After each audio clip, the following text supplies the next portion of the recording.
Hey, it's Josh. And I'm Robert. Hey, that's kind of my thing. That's kind of my thing. No, it isn't.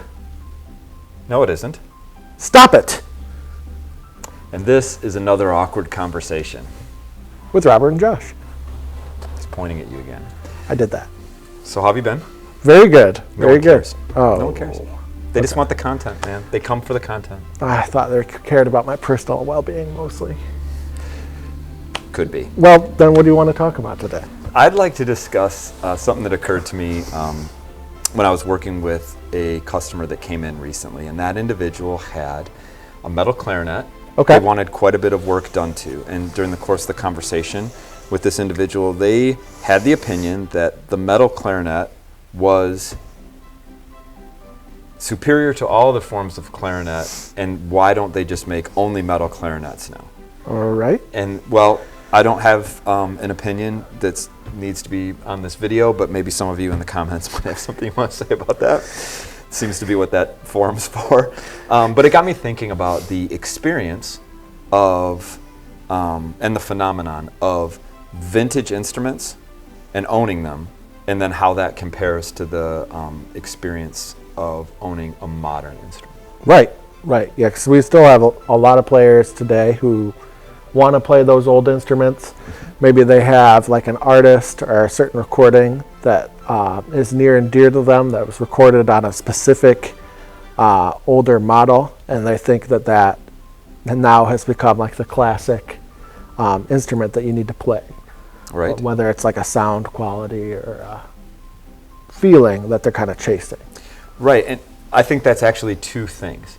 I think on one hand you have the people who, for whatever reason, say, hey, I need to have this Martin Committee trumpet. All right. Right? Or I need to have this famously Summer Mark VI saxophone. Right? Yeah. Because that's going to make me sound like Miles Davis, or, right? Right.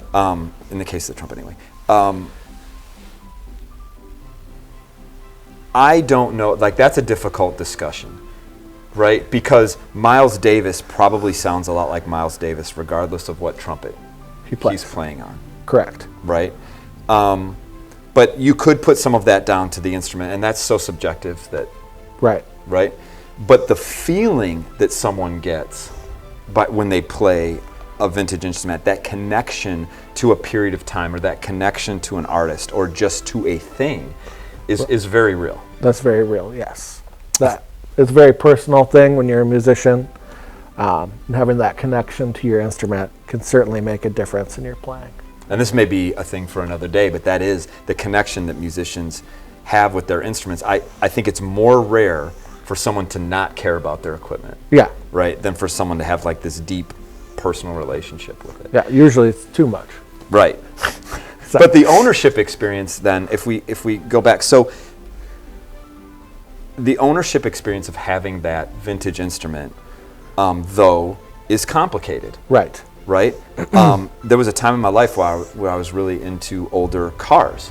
Mm-hmm. And the feeling that I got when I drove these cars was great, except for the fact that it was usually interrupted by me being on the side of the road in a cloud of steam, which wasn't great. Right. And that kind of experience can be a thing on older musical instruments as well. They may need a little bit more TLC. Right. They may break down more often.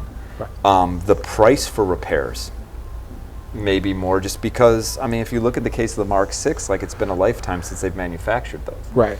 So parts are getting more scarce and hence more expensive. Yeah. Yeah.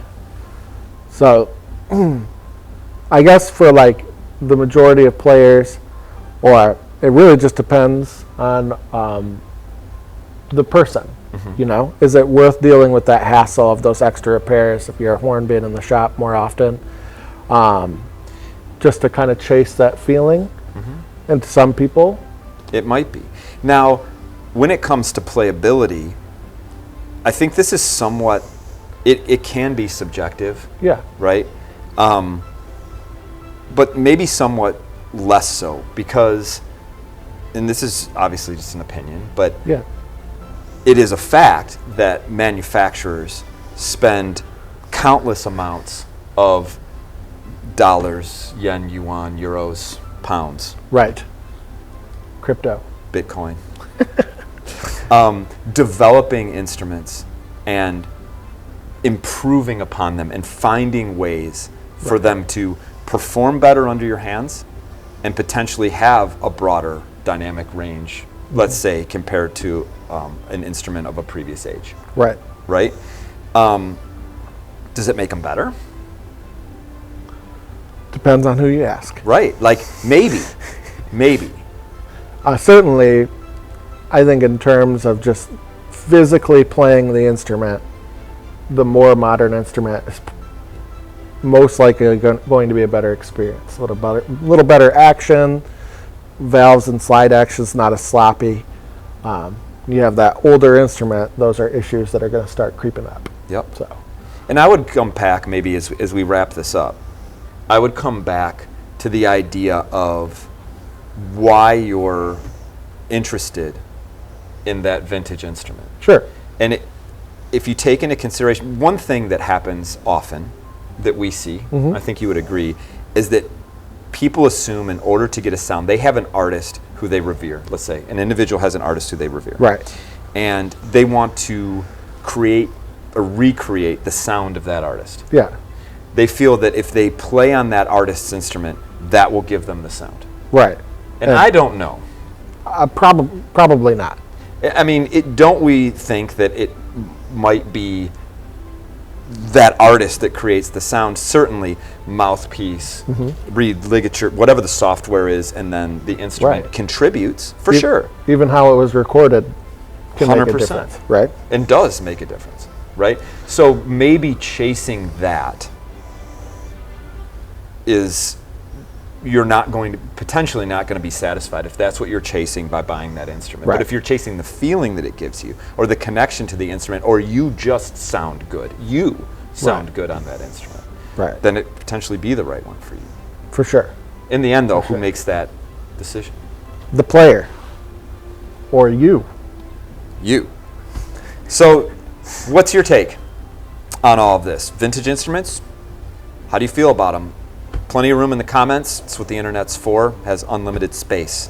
Like space. Yeah, like Miles Davis. So, also, if you like this content, I would ask you to take just a second and give it a like and smash that bell and subscribe. And that will let us know that this is entertaining and or useful, or potentially both. See you. Or even if you don't like it, still like and subscribe. For the purposes of the internet, like it even if you don't. Because then we can make more content for you to rage at later. Yeah, it's very satisfying once you calm down. Anyway, thanks for watching, and we'll see you all again very soon. See you next week.